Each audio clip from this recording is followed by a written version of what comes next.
Hello, good morning. Hello, good morning. Hello, my name is Alex. What's your name, please? My name is Haresh. Can I just check your identification, please, Haresh? Okay, yes, that's perfect. Thank you very much.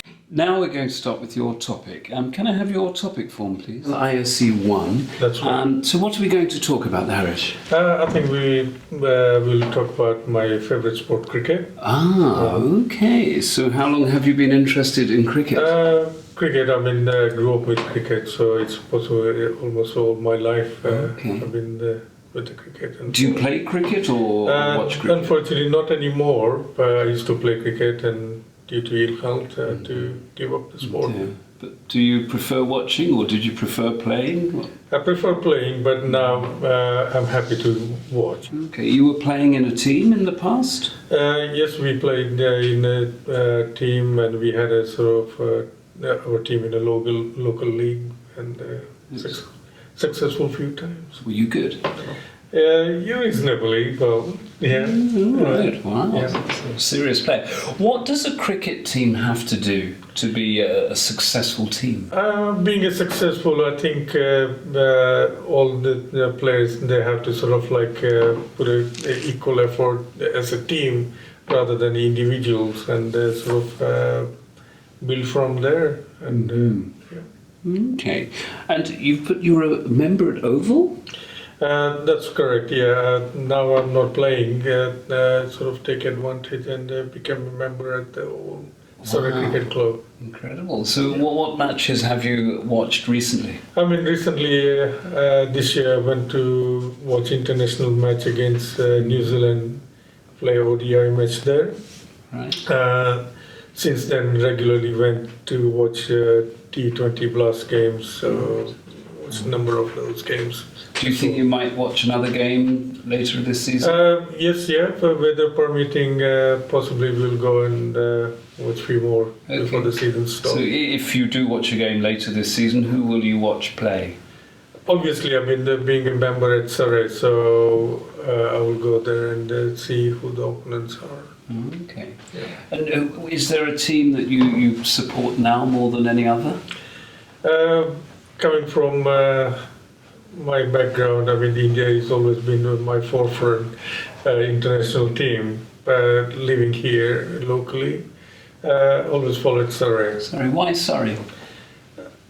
It just happens that sort of like I made my residence in Surrey, and this here is a local team. Then following. You mentioned Surrey here. Have you ever seen a match with Surrey play that was very disappointing? A match you didn't like? Yes, yeah. We, over the years we had our ups and downs, and some games we went to watch, and obviously Surrey didn't come out very well, or didn't come out on not top. So good. And what's your opinion about other sports, things like football and? I do. As a generally, I do follow all sports. Unfortunately, I didn't play any other sport. Another squash in my younger days. I played very well as well. But cricket's your cricket passion. is my passion and my game. Yes. Are you watching any games in the near future? But yes, like I said, weather permitting, I will go down to Surrey, old cricket ground, and see what's happening there. If the weather's okay. Thank you. And now we're going to talk about something different. Let's talk about travel. How often do you travel? I try and sort of get away at 2-3 weeks every year, if work allows and other commitment permitting. Yeah. And what's the most enjoyable travel you have ever been on, the best holiday you've ever had? I think possibly, when my daughter passed her GCSE as a present, I took her to America. Oh, wow. And we sort of drove around California and Nevada and everywhere. Fantastic. When was that? That was back about 8-9 years ago, so it was a really good trip. But you were driving all the time. That's right. In about 1 week, we done about 1,000 miles And So what was everyone doing when you were driving? it was only me and my daughter. Okay, right. So she did a lot of sleeping. That's right, yeah. So sort of like drive up to 200, 250 miles each day.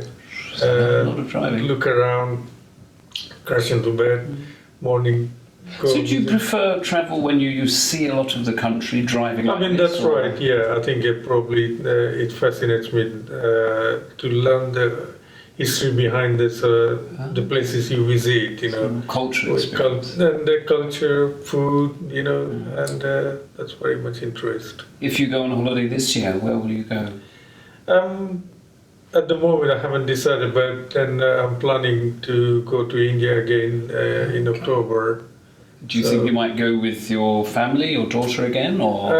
Unfortunately, no. I might be going on my own. It's a sort of like medical visit, Okay. so yeah. Back to India. Well, India's a fabulous place. Any questions for me about travel, Haresh?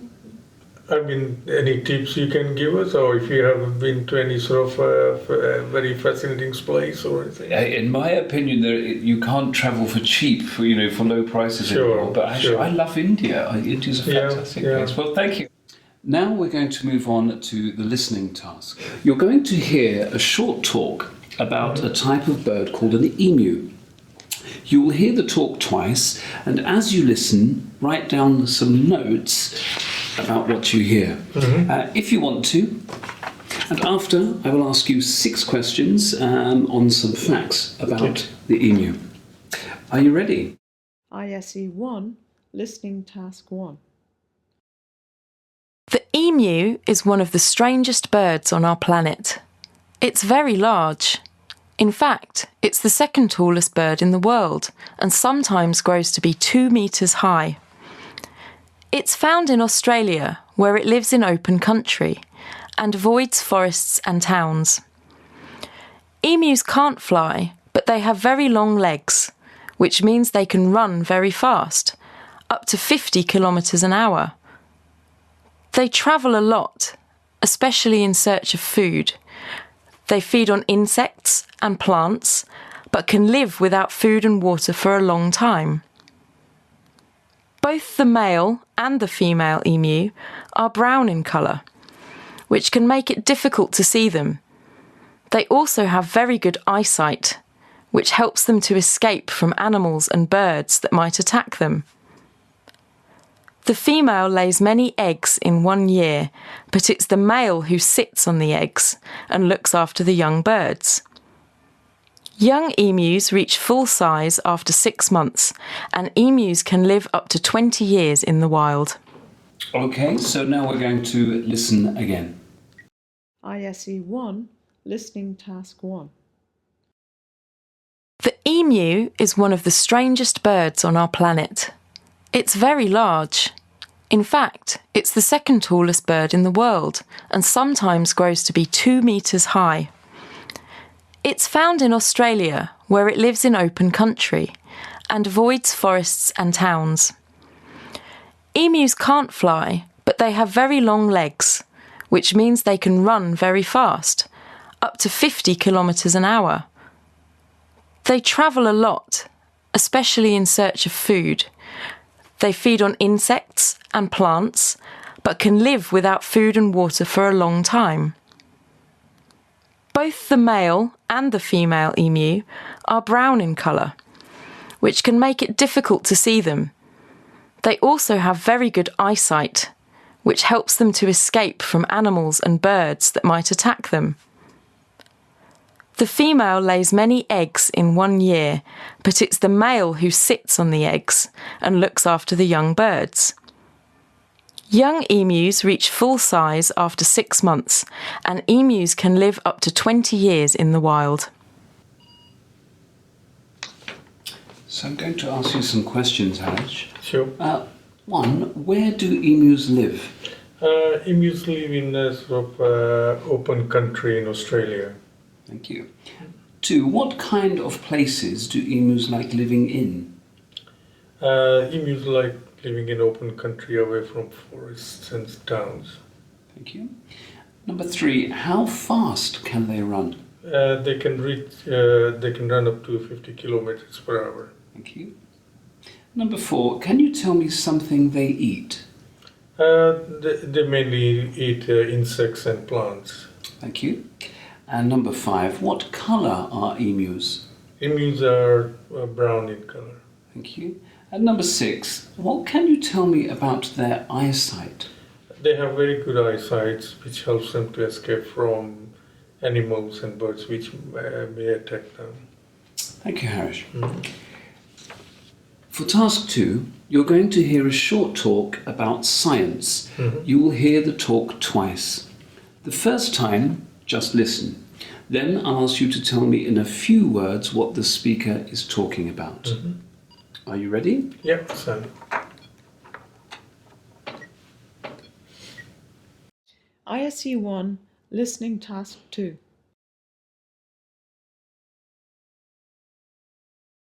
Babies begin to speak at about 1 year old. To start with, they learn words very slowly. For some time, they only know about 50 words, and mainly words for objects and people. Then, when they are about 18 months old, their vocabulary suddenly begins to grow very fast. They begin to use verbs and adjectives, and they may learn as many as 10 new words every day. Some people say that this is because children suddenly recognise what a word is. They realise that each word refers to something in the real world. It is strange that children do not need to hear a word many times. Sometimes they have only heard it 2 or 3 times before they begin to use it. By the time they are 6 years old, children can use about 6,000 words, and they can understand about 14,000. Haresh, what is the talk about? It's talk about child learning to speak. Thank you. Turn over your paper and now listen to the talk again. Write down some notes about what you hear if you want to. Then I'll ask you to tell me 6 pieces of information about how children learn to speak. Are you ready? Yes, I am. ISE I Listening Task 2. Babies begin to speak at about 1 year old. To start with, they learn words very slowly. For some time, they only know about 50 words, and mainly words for objects and people. Then, when they are about 18 months old, their vocabulary suddenly begins to grow very fast. They begin to use verbs and adjectives, and they may learn as many as 10 new words every day. Some people say that this is because children suddenly recognise what a word is. They realise that each word refers to something in the real world. It is strange that children do not need to hear a word many times. Sometimes they have only heard it 2 or 3 times before they begin to use it. By the time they are 6 years old, children can use about 6,000 words, and they can understand about 14,000. Haresh, please tell me 6 pieces of information about the talk. Yeah, sure. Children usually learn to speak at about 1 year old, and to begin with, they are very slow to learn the words, and they only know about up to 50 words in general cases. After 18 months, they begin to recognize and they learn 10 new words every day, and by the age of 6, they can build up to the 6,000 words, or they can understand 14,000 words. Okay, that's fine. Thank you very much. Mm-hmm. So, why does a child's vocabulary suddenly grow at 18 months? I think they begin to recognize what the word means and the meaning of a word in the real world. Thank you. And do children have to hear a word often in order to learn it? I mean, In most cases, they only need to hear it about 2 or 3 times before they begin to understand and use the word. Thank you. And what are a child's first words about? I think that their first word about the objects and the people in their surroundings. Thank you. And when does a baby begin to speak? Babies begin to speak at 1 year old. 1 year old. Harish, thank you very much. And that brings us to the end of the test. Okay. It's been nice meeting you. Right. Thank you very much. Have a good day. Thank you. Bye-bye. Okay. Bye.